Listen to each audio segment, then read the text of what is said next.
আদালতের রায়ে খুশি শিক্ষামন্ত্রী। আদালত যে রায় দিয়েছে তাতে আমরা খুশি। আদালত আমাদের দাবিগুলো মেনে নিয়েছে। আমি শিক্ষকদের বলবো, কেউ ভেঙে পড়বেন না। ধন্যবাদ জানাচ্ছি মমতা বন্দ্যোপাধ্যায় এবং অভিষেক বন্দ্যোপাধ্যায়কে।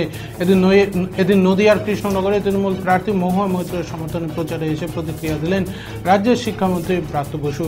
এদিন মহুয়া মৈত্রের সমর্থনে কৃষ্ণনগর পোস্ট অফিস মোড়ে একটি জনসভা করে তৃণমূল। সেখানেই প্রধান বক্তা হিসেবে উপস্থিত ছিলেন রাজ্যের শিক্ষামন্ত্রী ব্রাত্য বসু। প্রথমে তিনি তৃণমূল কর্মী সমর্থকদের উদ্দেশ্যে মঞ্চে বক্তব্য রাখেন।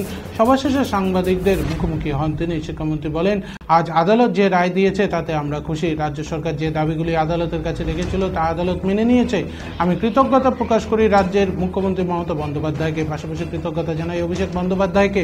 এরা দুজনই সবসময় শিক্ষকদের পাশে ছিল। আজকের আদালতের রায় প্রমাণ করে দিচ্ছে সত্য কখনোই ঢাকা থাকে না। কিছু কিছু আঞ্চলিক আদালত মিডিয়ার নিজের প্রচার স্বার্থে, পাশাপাশি বিজেপির প্রার্থী হওয়ার স্বার্থে জোরপূর্বক কিছু সিদ্ধান্ত প্রকাশ করছিল, কিন্তু আজ তা প্রকাশ্যে চলে এলো। শিক্ষকদের বলবো, নিজেদেরকে শক্ত রাখুন, আমরা সবসময় আপনাদের পাশে আছি। কোনো আঞ্চলিক যে ভোট, তারা মিডিয়া পারসেপশন থেকে মিডিয়ার কাছে কেউ কেউ হিরো হওয়ার জন্যে,